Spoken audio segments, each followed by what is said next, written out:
Hi everyone, welcome to Shivshakti channel. Please subscribe my channel, like my videos, please support my channel. ఈ రీడింగ్లో మీ person third party situation గురించి ఏం ఆలోచిస్తున్నారు, మీ రిలేషన్లో ఎవరైతే third party ఉన్నారో ఆ థర్డ్ పార్టీ సిచ్యువేషన్ గురించి మీ పర్సన్ ఏం ఆలోచిస్తున్నారు అనేది ఈ రీడింగ్లో చూద్దాం. ఓకేనా? జాయ్ శివశక్తి, ప్లీజ్ గైడ్ చూడండి పాప. The devil, justice, the hanged man, two of swords. Third party situation గురించి మీ పర్సన్ ఏం ఆలోచిస్తున్నారు? 9 of wands, 10 of wands, the world. Okay, third party situation గురించి మీ పర్సన్ ఏం ఆలోచిస్తున్నారు? Judgement, 2 of cups, 8 of pentacles, the Hierophant, 4 of wands, nice, 4 of wands, king of cups, king of wands.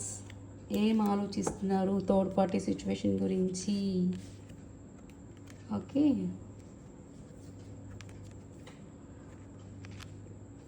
Seven of Pentacles, 5 of Swords, 9 of Swords,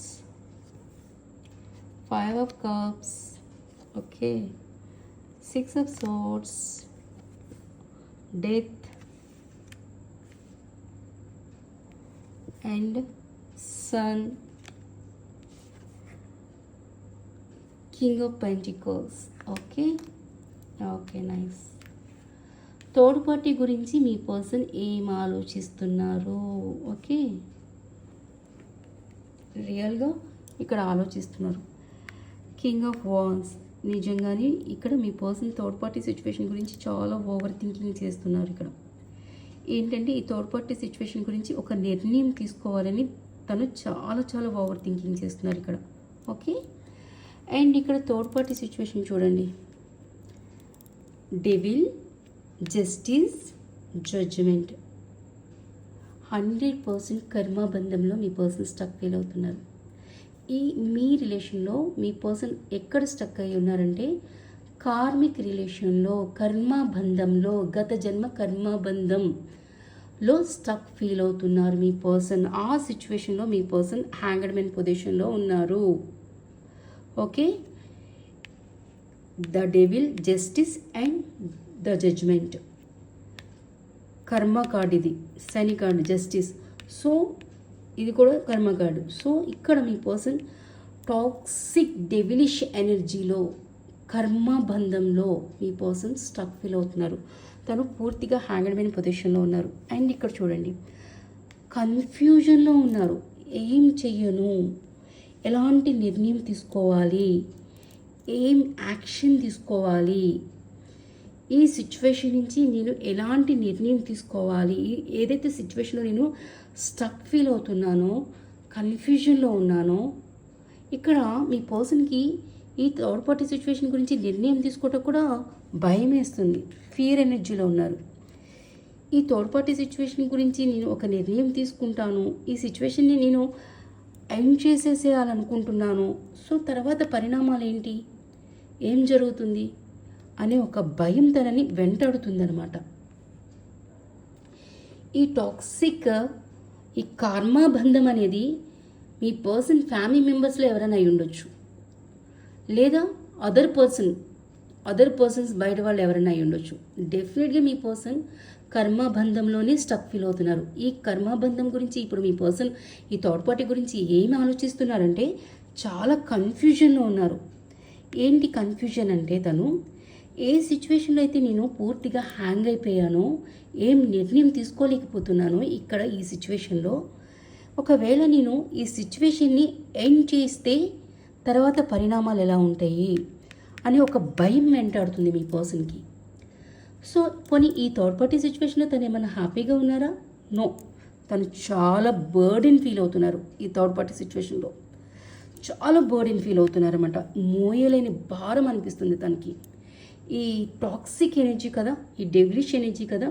so ఈ toxic energy, ఈ devilish energy మీ పర్సన్ని control చేయటము, ఎమోషనల్గా blackmail చేయటము, and హార్ష్గా behave చేయటము, అంటే authority చేయటము, ఇంకా వారి మాట గెలిచేటట్టుగా ప్రవర్తించటము, చాలా టార్చర్ అనమాట, ఒక రకమైన టార్చర్. ఇంకా యువతల మాట వినదు ఇక డెవిలిష్ ఎనర్జీ. ఓకే, సో దానివల్ల మీ పర్సన్ చాలా బర్డెన్ కూడా ఫీల్ అవుతున్నారు.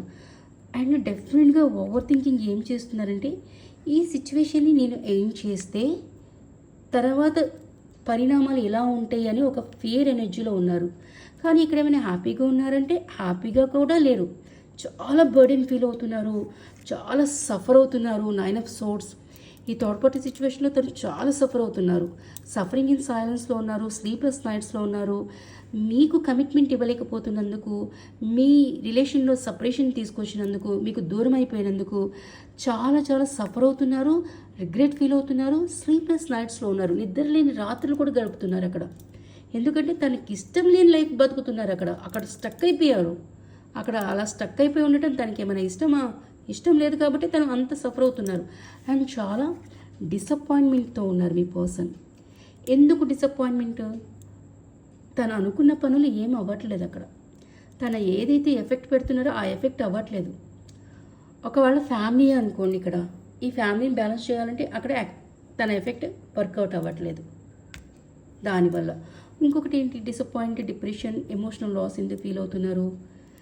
మీకు దూరం అయిపోయినందుకు, మిమ్మల్ని దూరం చేసుకున్నందుకు, మీ రిలేషన్లో సపరేషన్కి కారణమైనందుకు చాలా డిసప్పాయింట్మెంట్తో ఉన్నారు, చాలా డిప్రెషన్లో ఉన్నారు, చాలా ఎమోషనల్ లాస్ ఫీల్ అవుతున్నారు. ఎందుకంటే నేను మిమ్మల్ని దూరం చేసేసుకున్నాను అని ఒక ఫీలింగ్ తనకి.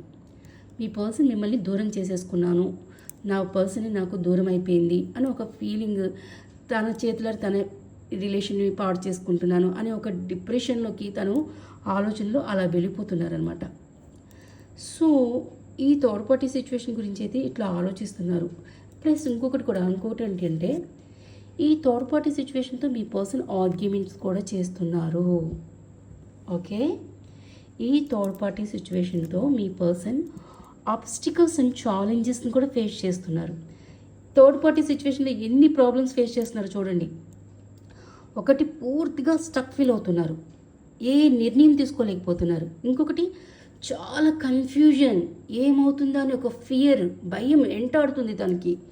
అండ్ ఆ సిచ్యువేషన్ తనకి చాలా బర్డెన్ అనిపిస్తుంది. థర్డ్ పార్టీ సిచ్యువేషన్ తనని కంట్రోల్ చేయటం కానీ, ఆర్గ్యుమెంట్ చేయటం కానీ, ఫైట్ చేయటం కానీ, ఎమోషనల్ బ్లాక్మెయిల్ చేయటం కానీ, మ్యానిపులేటింగ్ చేయటం కానీ, ఆ సిచ్యువేషన్ అంతా తనకి చాలా బర్డెన్ అయిపోతుంది.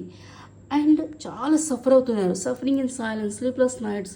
అండ్ ఇక్కడ డిసప్పాయింట్మెంట్తో ఉన్నారు, డిప్రెషన్లో ఉన్నారు. ఇక్కడ ఎందుకు ఈ థర్డ్ పార్టీ సిచ్యువేషన్స్తో ఆర్గ్యుమెంట్ చేస్తున్నారు? ఎందుకు అంటే ఇక్కడ మళ్ళీ చూడండి, మ్యారేజ్ గురించి ఆర్గ్యుమెంట్ చేస్తున్నారు. ఫ్యామిలీయేగా మరి, మ్యారేజ్ గురించి వెళ్ళి ఎవరితో ఆర్గ్యుమెంట్ చేస్తారు? ఫ్యామిలీతోనే కదా ఆర్గ్యుమెంట్ చేసేది. సో 100% మీ పర్సన్కి ఫ్యామిలీ మెంబర్స్లోని కర్మబంధం ఉంది, కర్మబంధం అక్కడే ఫేస్ చేస్తున్నారు. సో ఇక్కడ మీ పర్సన్ ఇక్కడ ఆర్గ్యుమెంట్ ఎందుకు చేస్తున్నారు వాళ్ళతో అంటే, మ్యారేజ్ గురించి ఆర్గ్యుమెంట్ చేస్తున్నారు. మీ పర్సన్కి ఏంటి అంటే, అరేంజ్ మ్యారేజ్ చేసుకోవాలి, అందరినీ ఒప్పించి అరేంజ్ మ్యారేజ్ చేసుకోవాలని మీ పర్సన్కి ఉంది. బట్ యాక్సెప్ట్ చేయట్లేదు. అక్కడ ఆర్గ్యుమెంట్ చేస్తున్నారు, ఒప్పుకోమని ఆర్గ్యుమెంట్ చేస్తున్నారు. మ్యారేజ్ యాక్సెప్ట్ చేయమని, మీ రిలేషన్ యాక్సెప్ట్ చేయమని మీ పర్సన్ ఆర్గ్యుమెంట్ చేస్తున్నారు.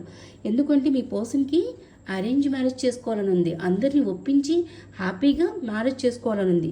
బట్ అక్కడ మీ పర్సన్ డిసప్పాయింట్మెంట్ అయ్యారు. ఎందుకంటే వాళ్ళు యాక్సెప్ట్ చేయట్లేదు. తను ఎంత ఎఫెక్ట్ పెట్టినా కూడా అక్కడ యాక్సెప్ట్ చేయట్లేదు. ఎందుకంటే టాక్సిక్ పర్సన్స్, గత జన్మ కర్మాబంధం, వాళ్ళ మాట గెలిచిద్ది కానీ మన మాట గెలవదు. సో ఇక మీ పర్సన్ అయితే ఏం చేస్తున్నారంటే, డెఫినెట్గా మీ రిలేషన్లో అయితే వర్క్ చేయాలనుకుంటున్నారండి.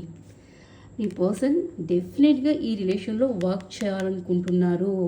అండ్ మీ పర్సన్ ప్లానింగ్లో ఉన్నారు. డెఫినెట్గా మీ రిలేషన్లో వర్క్ చేయాలనుకుంటున్నారు అండ్ ప్లానింగ్లో ఉన్నారు. అండ్ మీకు గివ్ అండ్ టేక్ ఇవ్వాలనుకుంటున్నారు. 2 of Cups, మీకు గివ్ అండ్ టేక్ ఇవ్వాలనుకుంటున్నారు, ఈ రిలేషన్లో బ్యాలెన్స్ని తీసుకురావాలనుకుంటున్నారు, తన లవ్ ప్రపోజల్ని ఇవ్వాలనుకుంటున్నారు. చూడండి, కింగ్ ఆఫ్ కప్స్ తన లవ్ ప్రపోజల్ని, తన ఫీలింగ్స్ని, తన ఎమోషనల్స్ని, తన లవ్ని మీకు ఎక్స్ప్రెస్ చేయాలనుకుంటున్నారు. And marriage commitment, love marriage commitment ఇవ్వాలనుకుంటున్నారు మీకు. ఎందుకంటే ఇక్కడ అరేంజ్ మ్యారేజ్ చేసుకుందామంటే అక్కడ యాక్సెప్ట్ చేయట్లేదు కదా, దానివల్ల మీ పర్సన్ డిసప్పాయింట్మెంట్ అయిపోయారు కదా. సో ఇక్కడ మీ పర్సన్ థర్డ్ పార్టీ సిచ్యువేషన్ నుంచి తను వాక్ అవే చేయాలనుకుంటున్నారు ఫస్ట్ ఆఫ్ ఆల్. ఎందుకంటే తను చాలా ఎఫెక్ట్ పెడుతున్నారు.